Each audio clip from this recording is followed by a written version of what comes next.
Hi guys, I'm recording this literally right after my video on Kyle Rittenhouse because the Kyle Rittenhouse video is just a relatively short video that I felt the need to make. This is a slightly longer video that I also feel the need to make, and it's also about racial stuff, which I guess the Rittenhouse thing was too, even though I don't think it really should be about racial stuff because I don't think race actually relates to the morality of the situation.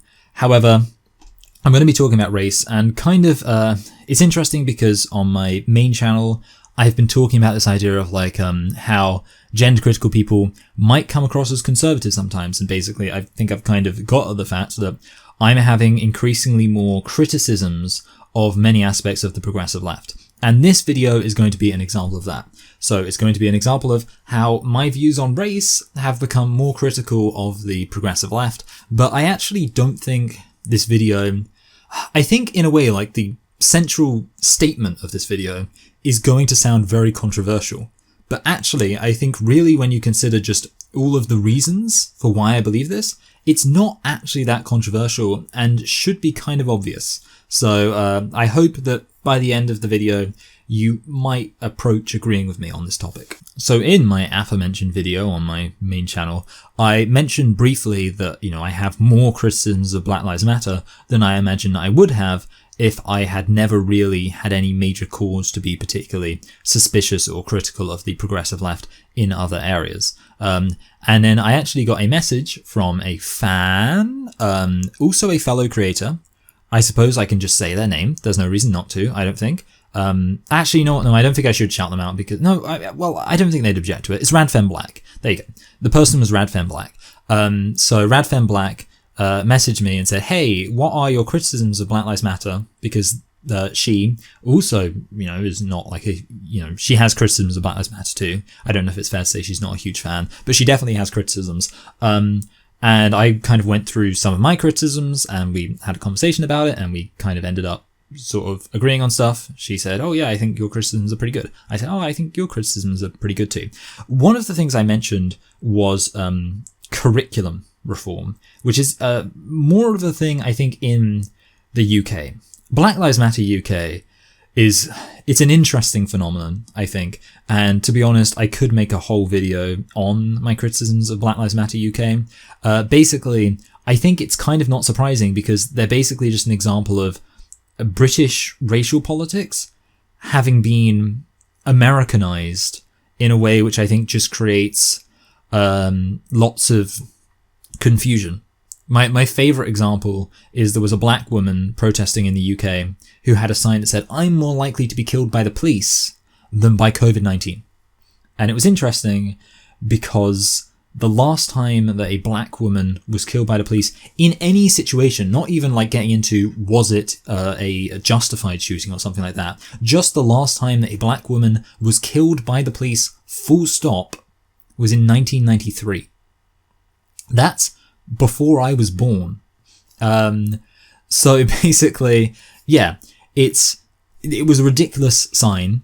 And yet, of course, if you have this Americanized understanding of racial politics, then I suppose if you're a British person protesting who actually has no consideration for the actual country you're living in, and is, like I say, just looking on Twitter, I guess, maybe you look at the Breonna Taylor thing and stuff like that, and you think, oh, yeah, black women are being killed by the police all the time. And it's like, well, certainly lots of black women are being killed by the police in the US. Too many people in general are being killed by the police in the US. And I'm glad I live in the UK. I'm very glad I live in the UK. And I mean, if you're a black woman, maybe you also too should be glad you live in the UK. Because yes, literally, I would almost suspect that the number of black women killed by the police in the UK is proportionally low, considering the fact that it hasn't happened since 1993. So yeah, pretty ridiculous sign, and just kind of an example of how I think that Black Lives Matter UK can be a little bit confused. I think that's the best term I can use for it. Like, you speak to British people who are big fans of Black Lives Matter UK, and it's kind of difficult to work out exactly where they're coming from, and there's a lot of kind of bait and switch stuff going on. A really classic one, which again I also mentioned, was like when you point out that actually not many black people are killed in the UK by the police. Like, it's not really like a Black Lives thing. Like, this isn't really a country where you're particularly likely to die from being black, and certainly there's no equivalent to the United States. But then when you say that, you often get the response, well, actually, we care about other stuff. Sure, Black Lives Matter, that's just like a saying. But really, we care about lots of other stuff. We care about systemic injustice in a broader sense, which is like, okay, I kind of get where you're coming from. So, but then the problem is, if you then hear what all of that stuff is, and you say, actually, you know what, I don't know that I can fully sign off on that. They say, oh, so you don't think Black Lives Matter? It's like, well, hold on a minute, I thought Black Lives Matter was just like a name, right? Overall, it did come across as a bit of a bait and switch and kind of disingenuous, which is totally not what you'd expect from a big protest that was so transparently about just people being able to go out and hang out with their friends, even in the middle of lockdown. Like, yeah, I'm sure that if this had happened sometime other than, the summer month of June, and people had other things to do instead of going out, that this would have been just as popular. It definitely wasn't just because people were stuck inside in June that this whole protest happened. So something I mentioned that Black Lives Matter UK are very interested in was curriculum reform. And basically my point was, I don't trust Black Lives Matter UK to be in charge of what's taught to children in schools.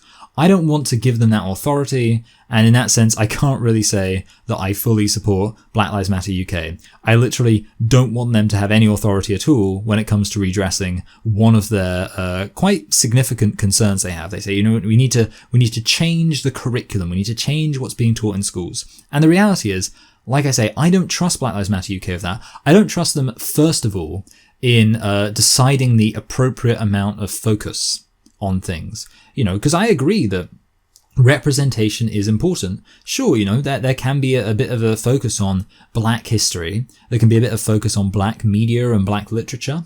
But I don't think that I can trust Black Lives Matter to keep that focus in an appropriate kind of perspective. I think that they would go in excess when it comes to their focus on representation, to the extent that other things which matter, like, for example, getting a broader overview of the UK, the actual country we live in, would be less focused on.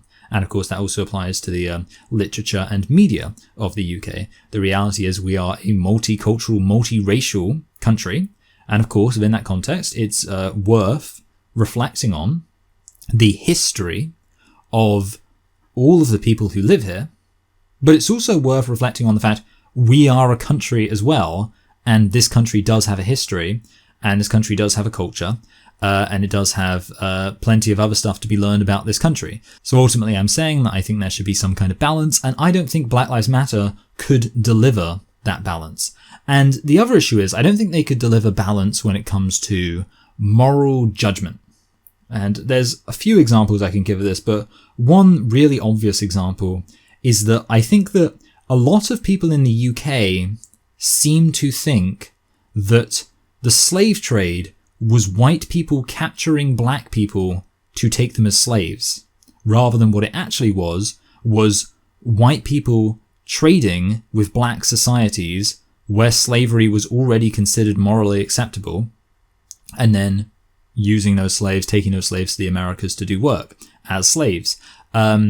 Basically, yeah, it seems like people think that white people captured black people instead, and that black people were made slaves by white people, rather than, of course, actually having been made slaves by other black people, because West Africa, slavery was a thing already in West Africa. Like, slavery has always, I mean, even today, Mauritania has it's like the slave capital of the world, basically.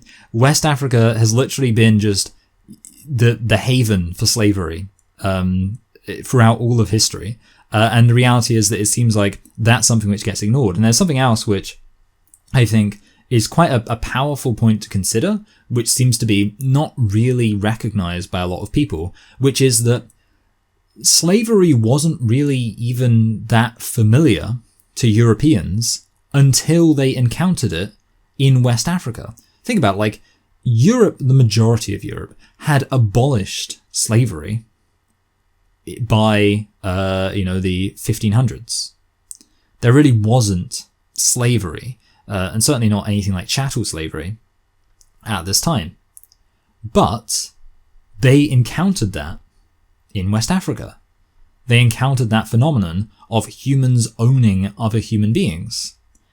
And of course, this leads to the other interesting fact, which is that Europeans are, I think, really the only civilization, and again, it depends, I don't know if you can say Europeans as a collective or a civilization, but whatever, I'm just going to say civilization, to have basically eradicated slavery twice. Ultimately, by the 1500s, slavery had been gone, whereas before it used to be a thing under the Romans and stuff like that.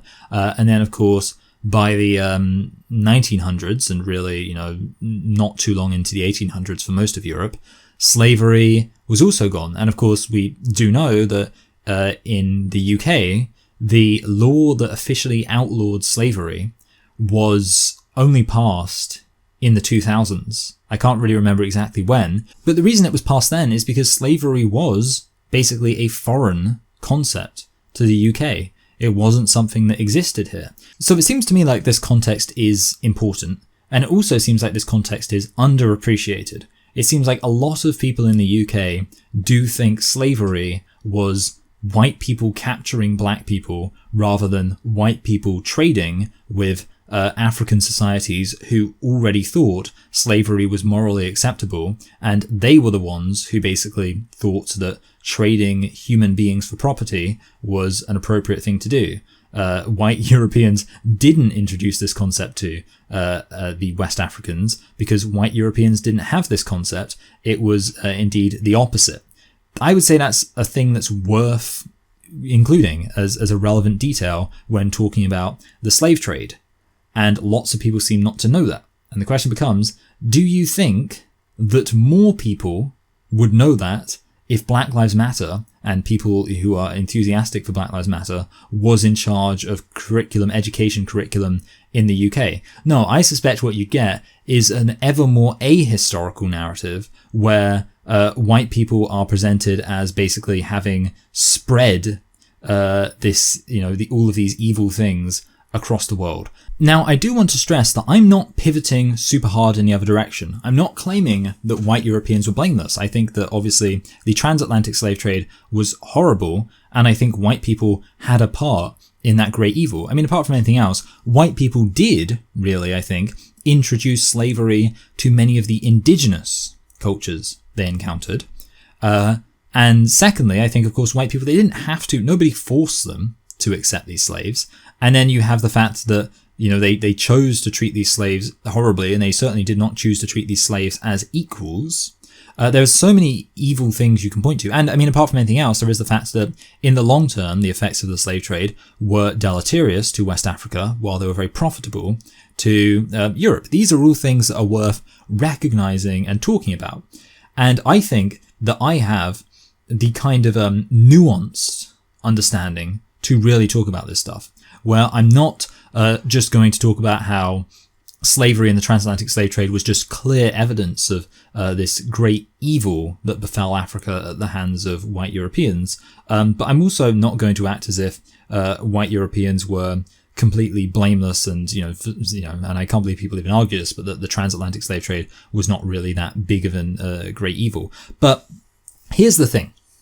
My thesis is that it's not really surprising that I'm able to be nuanced on this issue, and I basically have the correct take on this issue because I'm white. So here's my thesis for this video. I think that white people are better able to make judgments on complex racial issues because white people are constantly told to consider the experiences of non-white people. I am constantly told to think, and people don't really use this term so much anymore, but they use language equivalent to this term, which is to check my privilege. I'm constantly told to think about how my experiences as a white person might colour my view of the world, and they might lead to certain blind spots in my understandings of things. I'm constantly told this. I'm constantly reminded this by the literature I read, by just the conversations I have with people and the conversations I see people having, as well as even, some of the media that gets consumed, especially as the media does become sort of more aware of these kind of progressive notions of, privilege and stuff like that. So I'm very much constantly reminded to think about how my experience as a white person is a thing I need to understand are my experiences as a white person, and other people have different experiences. Other races have different experiences. Now, by contrast, black people, they're not told to think about how their experiences as a black person are going to be different, and they need to try to understand the experiences of other races. Rather, they're told that, if anything, nobody really understands them. Like this check your white privilege narrative is something which black people will obviously see as well. So they're basically told that white people just aren't going to understand how hard it is to be a black person. And also black people are of course told that there is a lot of systemic oppression and systemic injustice that they face. And of course that's true, but they're told all of that while not being told to ever consider how the experiences of other races might be different. That's the big difference.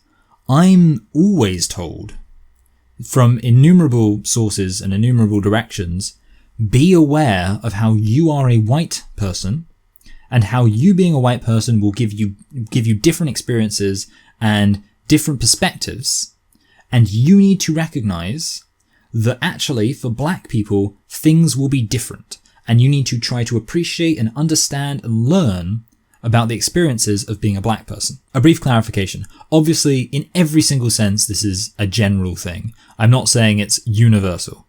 So don't do like, are you saying every single black person has not tried to understand what it's like to be a white person? No, I'm not saying that. What I'm saying is, generally speaking, this is how it works. The other thing I, of course, want to stress is that I'm talking about I'm not saying every single white person has really tried to understand black people. What I'm talking about is if you take people who are similarly kind of educated and also similar from their kind of political perspective, the white person is going to have a more nuanced and I would argue consequently informed take on race than a black person.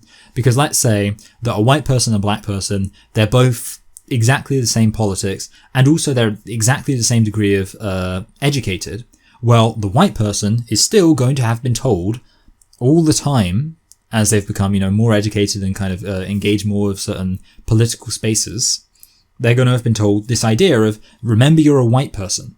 Remember that your experiences are different. Remember to always try to understand how the experiences of other races might be different. I mean, certainly that's what I've been told a lot. A black person is not going to have been told that. A black person's never going to have been told, remember you're a black person. Remember that your experiences might be different and they might not reflect the broader experiences of other people. And you need to be aware of how you might be talking from a kind of biased perspective that only takes into account your experiences as a black person. Black people aren't told that.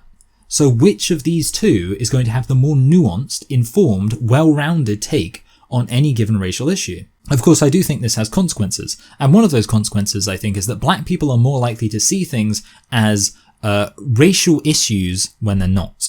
A good example, actually, would be, this isn't quite not a racial issue, but police violence.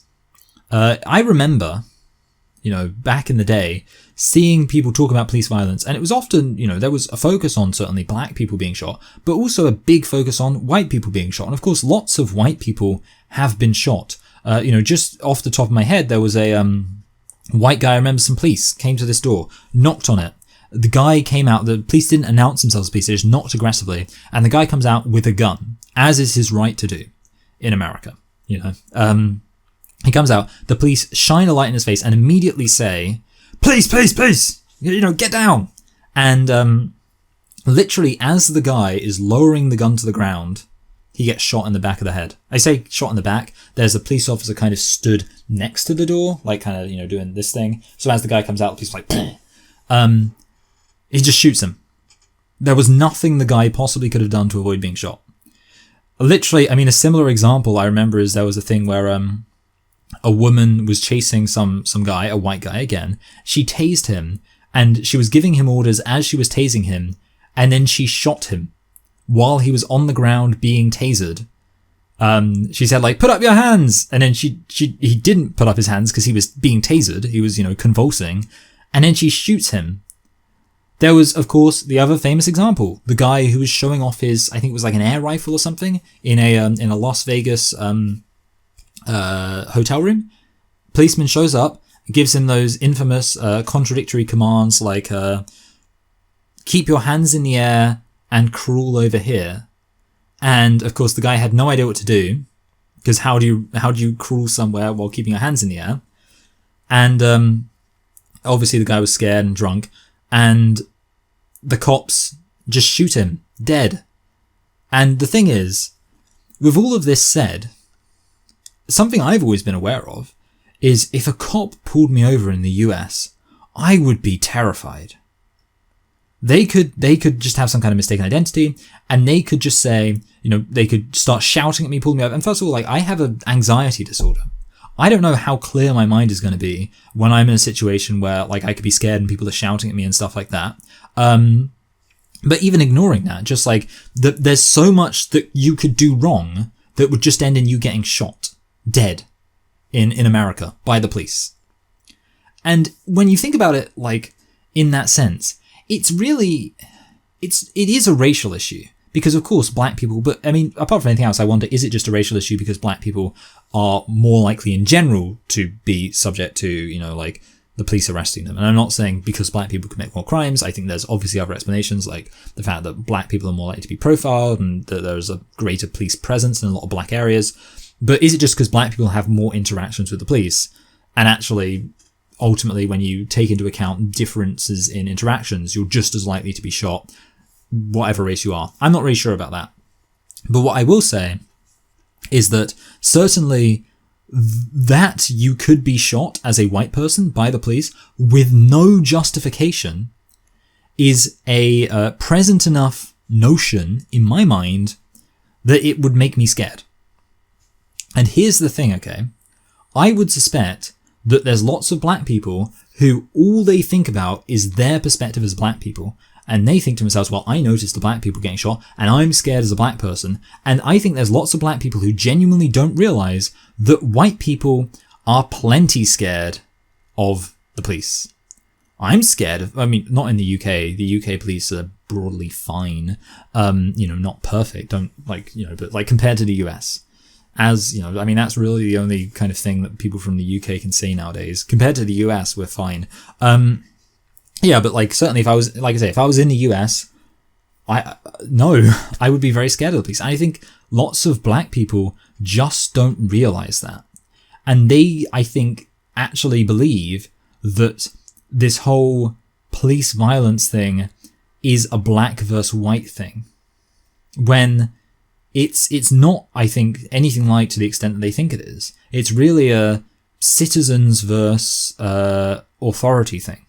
The reality is that I, a white person, have been told to consider how black people might feel. I've been told to consider the black experience. So I think I am aware of black people's concerns when it comes to the police and potential violence from the police and the possibility they could be killed by the police. I don't think that black people who have never been told to consider what it's like to be a white person who has seen plenty of white people be killed completely unjustifiably from the police, who, from that could conclude it could happen to me. I don't think that that black people have considered that anything like as much. And of course, why would that be surprising? They've never been told to. There's never been any pressure for a black person to think about what it's like to be a white person who's aware that they could be killed by the police completely unjustifiably. Now, there's the fact that not only might black people think things are overly racial when they're not, but also the fact that they might think things are racist when they're not. I remember a video I made, a while ago, a really long while ago, was on cultural appropriation. And basically the story was that it was a woman who thought that white people eating Chinese food was cultural appropriation. And in short, really simply, the fact is that if you had a modicum of perspective, you would not think that, right? But the thing is, this woman, you could tell she was so wrapped up in her own experiences of life. She was like, yeah, well, when I was at school, people used to make fun of me for eating Chinese food because they thought it was weird. And now all of my white friends love Chinese food. And that's really upsetting to me or something. And it's like, that level of just complete self-obsession with your own unique experiences of a racial issue is something which I would not have. And I think a lot of other white people would not have that, because we have been told, again, and I'm going to repeat this like a broken record, we have been told over and over again to not be totally self-obsessed with our own experiences of things as a white person. While black people, Asian people, non-white people in general have not been told that. Non-white people in general have not been told, think about how things affect you outside of the context of your own existence as somebody of a particular race. So it's much more likely they'll say, they'll just be completely self-obsessed with their own experiences of a particular thing, and from that come up with these conclusions about what's racist and what's not. And the funny thing is that when you disagree with a black person, or again, an Asian person, or person of color is the term which I think lots of people don't really like because it's a bit of kind of like a wokeism. But if you disagree with a person of color about a racial issue, if you say, actually, I don't think that is really a racial issue, I don't think that's really a concern, then a lot of the time it kind of doubles down. It's just reinforced. It's, well, you're a white person and you haven't thought about what it's like to be a black person. You don't think it's a racial issue. You disagree with me because you haven't thought about it. And it's like, what you're doing is, if I'm to take that on board at all, which to be fair, I will genuinely try to take it on board every single time. I do try to think, am I coming at this from the perspective of somebody who is really thinking about all of the different variables in play? Am I coming at this and leaving, to the best of my ability, my personal biases at the door? So if you come up to me and say, you only disagree that this thing is racist, that this thing is problematic, whatever else, you only disagree because you are coming at it from your own perspective as a white person. If you thought about black experiences, if you tried to understand black experiences, you would see things from our perspective. You know what? I'm going to be receptive to that. I'm going to be receptive to that. I'm going to think, you know what? Yeah, I really do want to make sure that I am trying to understand this from the right perspective. I'm not just focusing on my own perspective. I'm not just being, self-obsessed or whatever else. I'm really going to try to do that. And I always do try to do that. But that's just going to only further entrench. Every time that's said, it's only going to further entrench this disparity between me, somebody who is constantly being told to do this and constantly taking that information on board, and a lot of black people who might be kind of my political and educational kind of peers who have never been told that. And increasingly, I'm going to become just more and more aware of how my takes on these issues are more nuanced, more considerate of all different perspectives, and that lots of black people's takes will be more kind of insular and self-obsessed and lacking nuance, because every single time I'm told to try to consider other perspectives, to try to consider experiences outside of my own white experience, I take it on board. And I don't think that non-white people are told to, never mind taking it on board. Now, I would like to address some counterpoints. The first one would be to say, but we live in a white culture. This is a white culture. This is a white society. So you, white person, needs to try to understand black people because you don't live in a black society. We, black people, we don't need to try to understand white people because we live in a white society. We see it all. Now, here's the thing, okay? I think that really that's not true, because the reality is that in terms of your interactions with people, first of all, that your main experience is going to be through yourself. And then on top of that, it's going to be your family and your friends, who are quite likely, not always, but they're likely to be racially the same as you. Certainly your family is, going to be, but also your friends maybe, and maybe even your broader community. But okay, maybe even just ignoring that, at least yourself. And here's the thing. Does living in a white society actually communicate to you what it's like to live as a white person and a white individual? If you're a black person, are you actually saying that because you live in a overall white society, that you know what it is, in my experiences, what I experience as a white person, and what other white people experience as white people, with confidence. Because I would argue that's not true at all, because ultimately when you look at when you live in a white society, what you see is actually just what bubbles up to the surface layer, which is going to be, first of all, maybe kind of like political individuals and kind of like celebrities and stuff like that. And I'm going to include political, basically people who'd be likely to be in the news and the media. But these people, never mind the fact that you don't actually see what it's really like to live as them, but they're also not even reflective of the average white person. And then apart from that, you just got media, like, culture, TV shows and music and stuff like that. And, I don't even really need to point out how obvious it is that you can't learn about the experience of being a white person from watching Friends. Because if you are going to claim that, then surely the logic would also work the other way too. That if a white person just chose to watch lots of black culture and, engage with black culture a lot, they would understand the experience of being a black person. That's not true. Ultimately, the only way to understand the experiences of another group of people, especially when there are big divides like there are with the racial divide in a lot of places, is to actually kind of humble yourself, recognize that your experiences are not the be-all and end-all of human experience, to recognize that other people are going to have different experiences, and to really think and try to understand things from their perspective, try to understand what's going on, to really try to consider what it's like to be somebody different from yourself.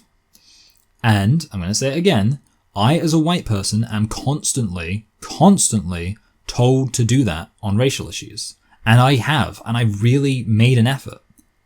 I really do. When I hear a black person complain about something, when I hear it, I think to myself, okay, is that legitimate? Can I understand where they're coming from? Can I understand why they're saying that? And I don't think black people are. I don't think black people have that. So you can watch all the Friends you like. You can listen to, white politicians speaking. You can listen to white kind of a Good Morning Britain TV shows or whatever. But the one thing you can't do is actually claim that you really understand what it's like to live as a white person when you are kind of almost proudly making a point of not trying to understand that, because you're saying you don't need to, because you think, well, I understand white people anyway. There's white people all over the culture. So obviously I understand it. It's white people who need to try to understand me. I don't need to try to understand white people. Now, the other response might be to say, white people don't have any issues, so why does it matter that I try to understand them? White people need to understand black people because black people actually face systemic oppression, while white people don't face systemic oppression. And therefore, sure, I might not understand white people as well as white people understand black people, but that's the point. White people have to understand black people so we can understand systemic oppression. Now, I do want to stress that at least systemic oppression of black people is overwhelmingly more a thing than systemic oppression against white people. And I think that you could even argue, although I do think this would be an argument and I could fall away on it, that there isn't really, if you're being honest, such a thing as systemic oppression against white people at all. I would be happy to concede that, but I still don't think this argument works. First of all, because there are things that affect everyone, and we shouldn't ignore the fact they affect white people too. This is how you end up in a situation where Bernie Sanders famously said, white people don't know what it's like to be poor. And that does seem to be a narrative that is perpetuated. I think, for example, Dave Chappelle, I love him, but one of the things you see a lot in his comedy is that he seems to think that white equals upper middle class. And I think that's the thing that seems to exist a lot in black people's perceptions. So it's like, I'm not saying, you don't even have to acknowledge there's systemic injustice of white people, but at least acknowledge that not every single white person is an upper middle class person, that there are white people who struggle and are poor. It seems like that's the thing which some people, and I'm not going to say that if you literally ask them, like, are white people poor? I'm sure they would acknowledge that white people are poor. But when they actually kind of talk about racial experience, it seems like they think every single white person is an upper middle class person, even though plenty of white people, probably on balance the majority of white people, really could be described as poor, because in general the majority of people in the hierarchical system of capitalism are poor. Secondly, of course, there's the basic fact that white people can be part of other oppressed groups, for example, women and LGBT people. So while, yeah, sure, you could say that you don't necessarily need to stretch yourself to try to understand the horrors of being a straight white man, maybe you should try to understand, for example, the experiences of being a white woman. And for example, I do think you have issues where there are black people who are very much aware of the history of lynching, and they therefore might find themselves thinking that, the only relevant thing when it comes to the matter of interracial sexual assault is the experience that black men had of being falsely accused. There is a story where, oh goodness me, is it Susan Brown Miller? The person who wrote, oh goodness me, I'm drawing a blank on a lot of stuff. I think I'm right in saying Susan Brown Miller wrote a book about sexual assault, and there's a bit in it where she goes to a library to get information about interracial sexual assault. And apparently, the black librarian says to her, you want the section on lynchings, basically. That's the story. I'm not going to get it exactly, but it's, if you've read the book, you'll know what I'm talking about. Anyway, so the point is, in that story, basically, the idea is that for this black person, I think it was a man, his perspective is, well, that's the relevant thing with sexual assault, interracial sexual assault, that black men were falsely accused and lynched. Whereas, of course, you're ignoring the fact that, sure, that's sometimes the case, but there are white women too who have the experience of literally having genuinely been sexually assaulted.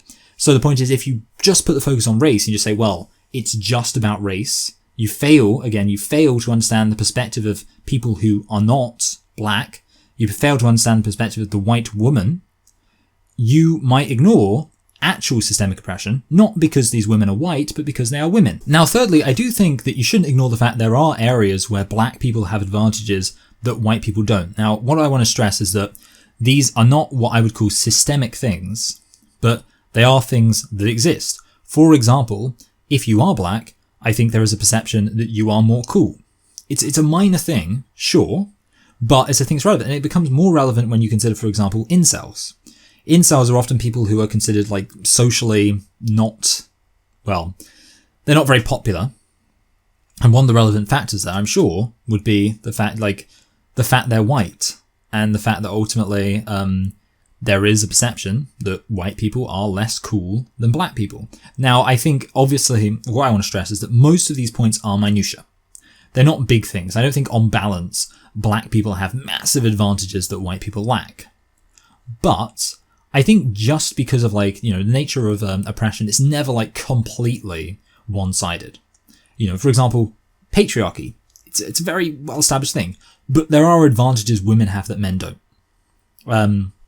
I think, I don't know, maybe you could even, I think for almost any form of oppression, you could say there are advantages that even the group that's generally considered oppressed have, that the group that's considered an oppressor, doesn't have. And that's what I'm, even within the context of the systemic injustice, that even still, it's never going to be fully one-sided. But the fourth point is that, when we talk about systemic injustice, we shouldn't ignore the fact that we currently live in a society where there are active attempts to redress systemic injustice. So, within that context, saying, well, white people aren't systemically, oppressed while black people are, well, that's fine, but white people are almost definitionally going to be disadvantaged relative to black people by efforts to redress systemic injustice. So, an obvious example to consider would be things, that can roughly be described as affirmative action. I don't think in the UK we have anything quite exactly like affirmative action, but this idea of trying to actively give black people a boost up in society to redress systemic injustices. Now, here's the thing about this. There's a growing kind of notion in the UK, backed up by a variety of kind of studies, and obviously there's different metrics this is determined by, that the most disadvantaged people in the UK right now are white, working class men.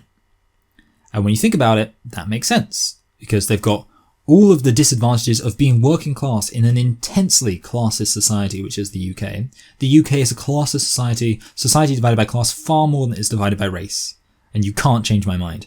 But also, they don't have any of the, all of the advances from feminists to really, get women empowered, girl power and all that kind of stuff. And the advantages of, achieved by black activists who said, we need to get black people, need black representation, all that kind of stuff. Working class white men get none of that. And, if you have representation for, a black genderqueer person in your organization, then you get a round of applause. if you have a working class white man in your organization, nobody cares. Think about how much you do get people bragging about representation, talking about representation even, never mind bragging about it.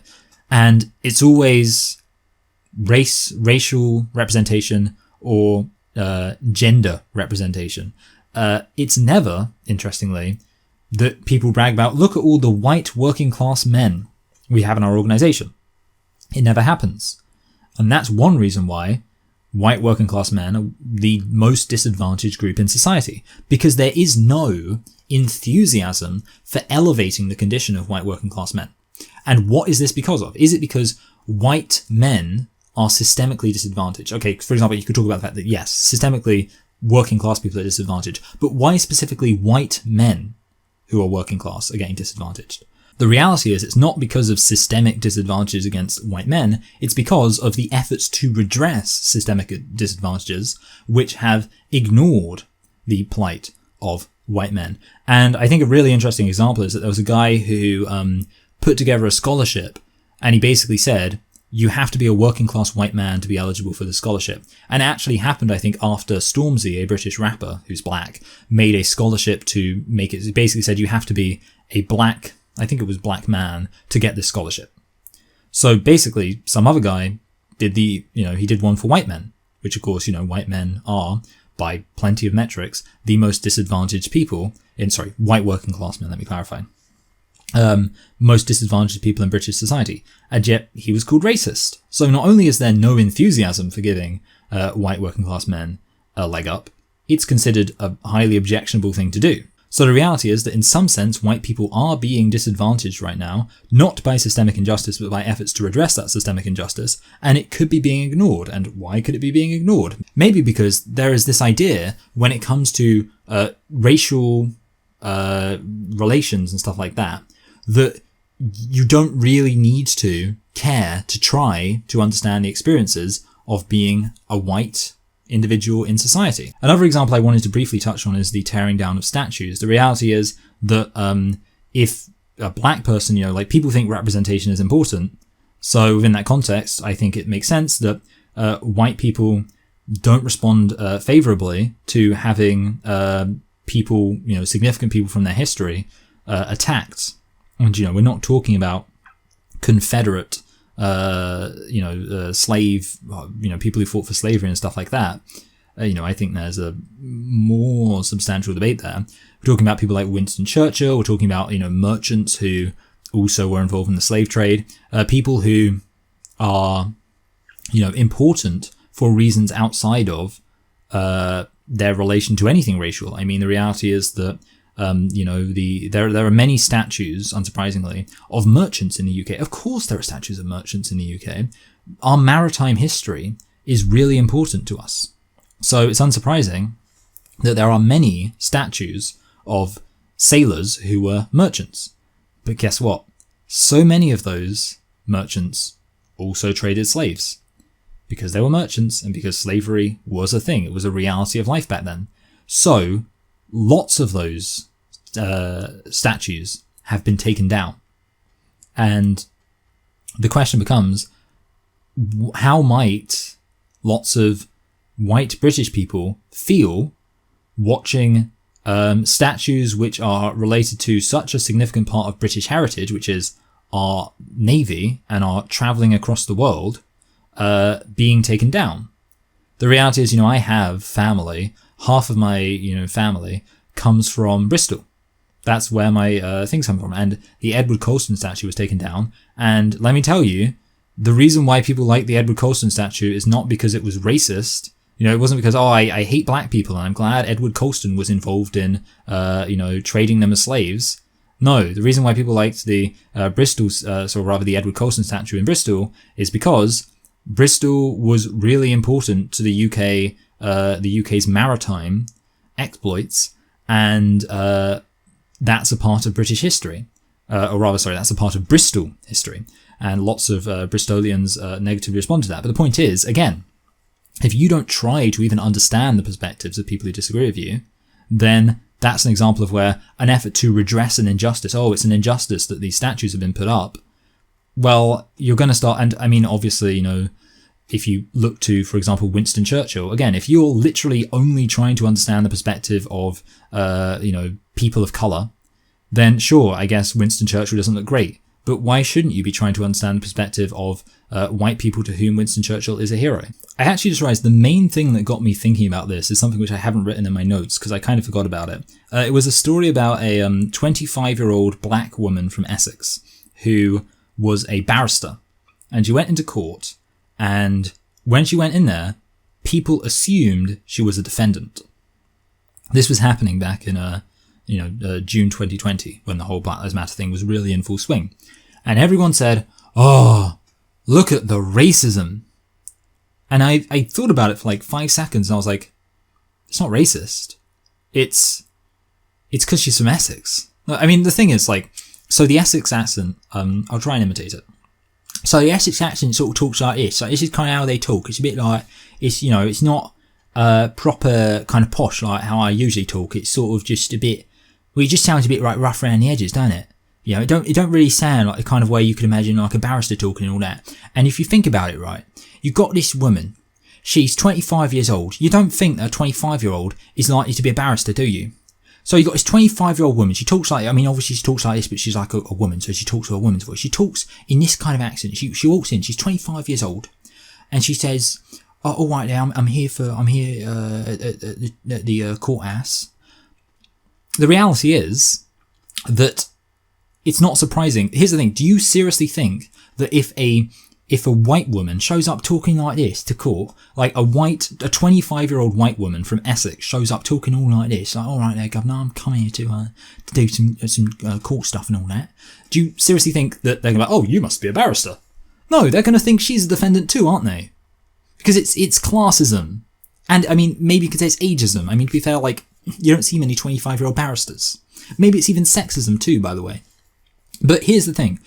Do you think if a middle-class, older, middle-aged black man walks in and goes, hello there, and maybe this is a bit too posh, but it's my voice. So someone showed up, all right there, I'm here to do my job.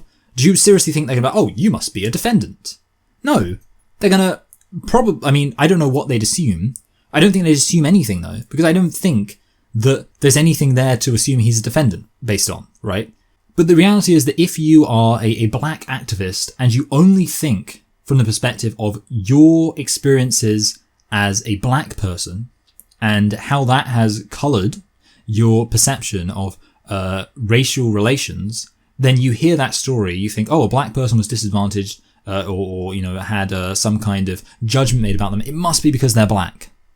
Ignoring the much more obvious reality that it's because they're a 25-year-old girl from Essex. So the consequences of this are twofold. Firstly, I think white people should be in charge of solving racial problems. Basically, when there's a problem where, people think there's a racial injustice or something, my genuine take is I want a white person to be in charge of that. Because I think white people have the perspective to actually address it. White people, here's the thing, I know that I have that ability to see things from a black person's perspective because it's been ingrained in my soul for so long. In so much of my life I say so much of my life, no, I'm exaggerating a bit, but you know what I mean? Every single time race has come up as a debate, really, there's been this idea in the background. Be aware, you're a white person. Consider the experiences of non-white people. Be aware of your privilege. Be aware of all that kind of stuff. Whereas a black person has none of that. So why would I think, I want a black person to be in charge of this issue? Because I'm sure they'll have a nuanced understanding of it. They might, but on balance, no, a white person is far more likely because they've been taught to have that nuance. And it's if you put me in charge of the curriculum, I think I'd come up with a pretty great curriculum, which would address the facts, the historical facts, and present them fairly, and would, not actually be any, wouldn't really have attached to it any sort of racial bias, because I don't really have much racial bias. I've been raised for so long, I guess, I don't know if raised, this isn't kind of something which, I was experiencing when I was 7 or something, but, really, since I've kind of got interested in politics, I've been aware the whole time all of my politics has been formed within the context of be aware of your white privilege, be aware of how other people of different races might have had different experiences from you. It's all been formed. Whereas a black person just hasn't had that experience. A black person does not grow up. Again, I keep saying grow up. Obviously, I mean like grow up, let's say politically. Does not form their political ideas having been told, be aware that just, you're a black person, but other people are going to have different experiences. So I know that when a black person sits there and says, okay, how are we going to do the curriculum? I'm going to be like, oh, we need to have lots and lots of representation of black culture and African culture. We need to make sure that everybody knows about how black people were oppressed and all that kind of stuff. Because that's what they know. That's what they've been taught. But for example, like how many black people are really going to know, how many black people is it going to occur to them to be like, oh yeah, when we teach about slavery, let's make sure we teach about the fact that actually white people didn't have slavery at the time. It was something which was not familiar to them. It was something they only encountered when they arrived at Africa. That's not going to be something which is on a black person's radar, because that would involve really kind of meaningfully thinking outside of themselves and outside of their own experiences as black people, which they haven't been told to do. The second consequence of this is that I trust white people about what's racist. Here's an example.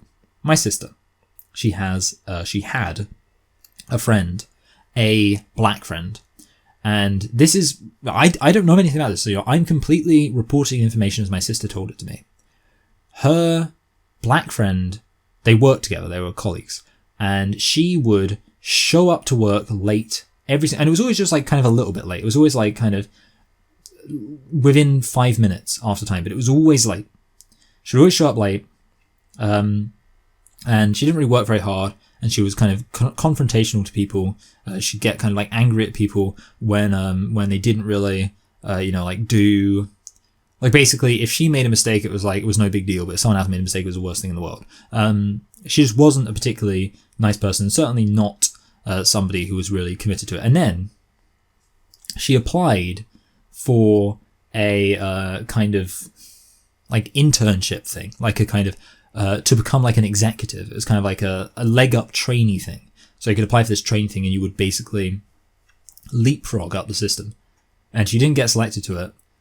And she claimed it was because the company was racist. She said, oh, this company's racist.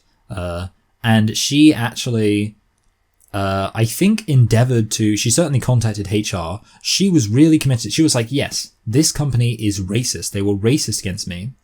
And my sister told me all of this. And my sister said, it's not racist. She just didn't work very hard.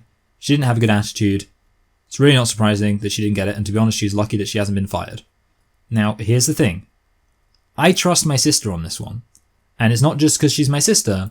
It's because I know that she will have had a similar experience to me. That she's been raised similar to me. That she's had similar experiences at school to me. And that, even we're kind of similar politically. So I know that she is going to be aware of the whole kind of be aware of your white privilege thing. Be aware of like different racial experiences thing. And that she's just not going to dismiss a black woman's claims that things are racist just based on nothing. She's going to dismiss it if there's not very good evidence that there's actually racism, which is exactly what I would do. But here's the thing. So if a white person tells me, a white person who I know is roughly kind of on the same level, obviously like if, I don't know, Jacob Rees-Mogg tells me that, or, like Sargon of Akkad or whatever, tells me there's no good evidence of racism, I'm like, well, I don't, I have other reasons to doubt you. But if somebody who's basically on my level, like I say, politically, educationally, tells me that somebody's claiming racism, but that there's actually not really any basis for thinking there was something racist that happened, I'm saying, you know what? Yeah, I believe you. I think you're right. Just based on the fact you're telling me that.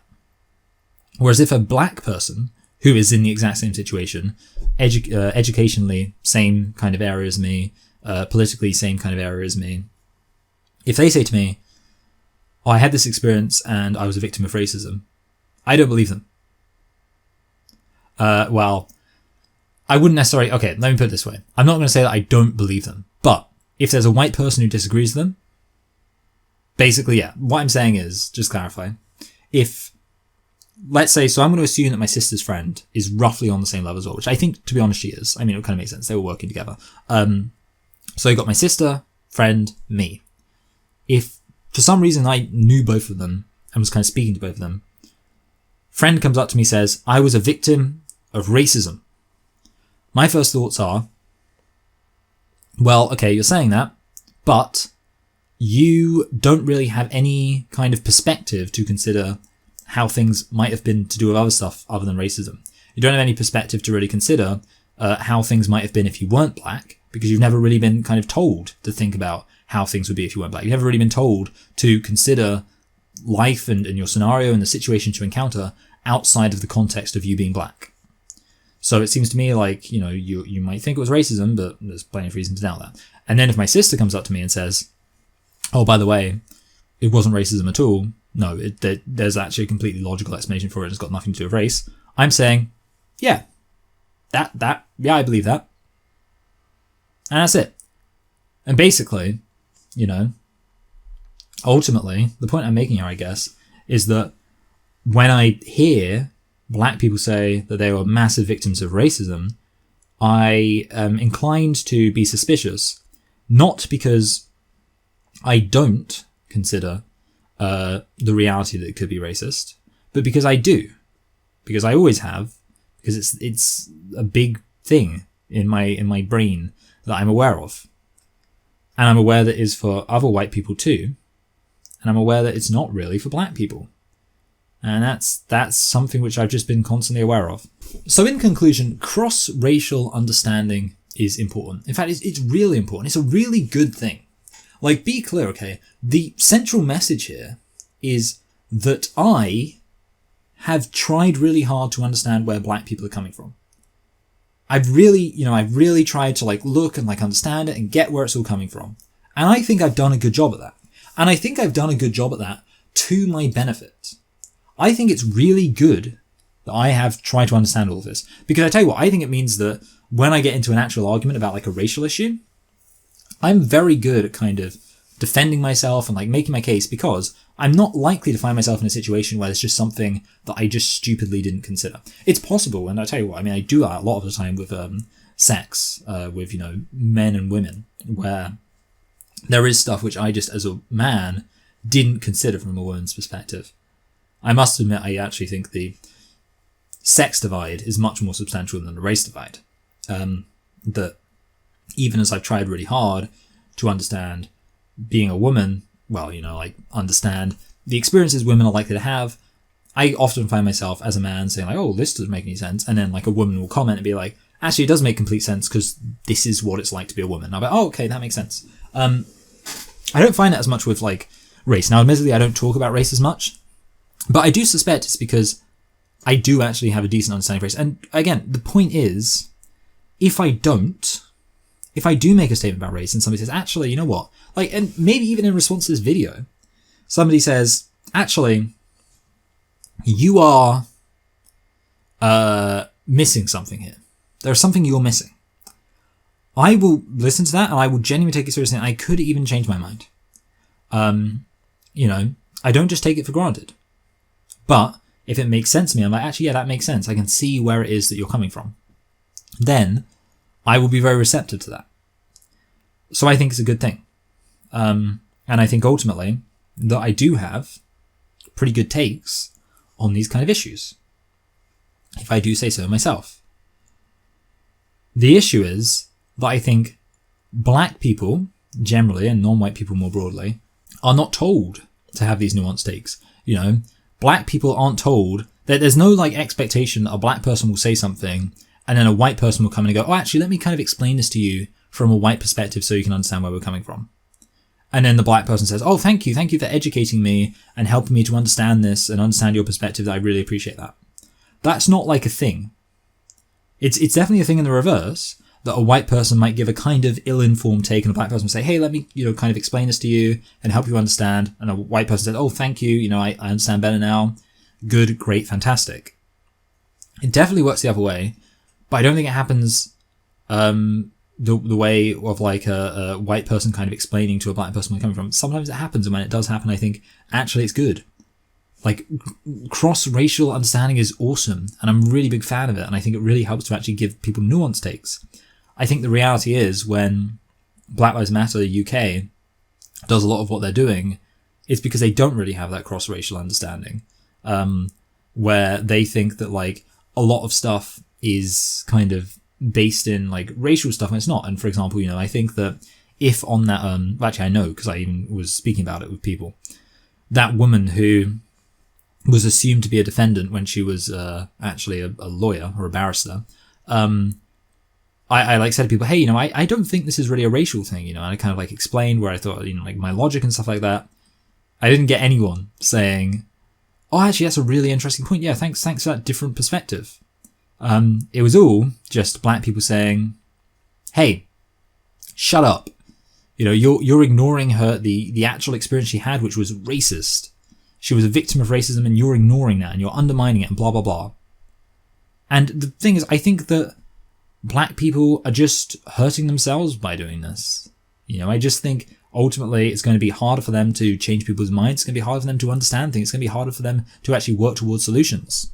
And honestly, I do almost kind of feel like maybe there is just this growing gulf on racial issues between like one group who, you know, people of color who are being increasingly told to just be hyper aware of their own oppression while not ever being told to consider perspectives of like other people, and white people who are being increasingly encouraged to actually think about things from all sorts of different perspectives and kind of developing more nuanced takes as that happens. And I feel like it's going to reach a point where it's like there's just going to be like an overwhelming number of non-white people who I just won't be able to dialogue with at all. And obviously, you know, of course, this is generalities. That's the point I'm getting at. Like, it's all just in general, but a growing number of non-white people who literally have never been encouraged to think about things from my perspective. So how am I ever going to be able to communicate with them? People who literally just have never once in their life been told, hey, maybe think about things from somebody else's perspective. Meanwhile, I've been told that all the time, all my life. I just almost wonder, is there going to be a point where like conversation just can't even happen there? Fortunately, I think I'm able to sidestep this issue by not really worrying about Twitter, mostly hanging out with Marxists or kind of radical feminists who are aware that like race isn't the only issue. And also just like knowing plenty of black people who are actually like not very kind of political, like the kind of black people who would watch Green Book and go, oh, that was a really nice movie. You know, like the kind of black people who don't get upset about kind of things because of their racial implications. Ultimately, this video has mostly just been trying to communicate a feeling I've had in certain discussions and interactions, which I've become increasingly aware of as I've been looking at society and some of the debates. I'm not sure how well I was able to communicate that feeling, but you know, I've tried to express it as an actual kind of more substantive argument. I hope you did enjoy. My throat hurts.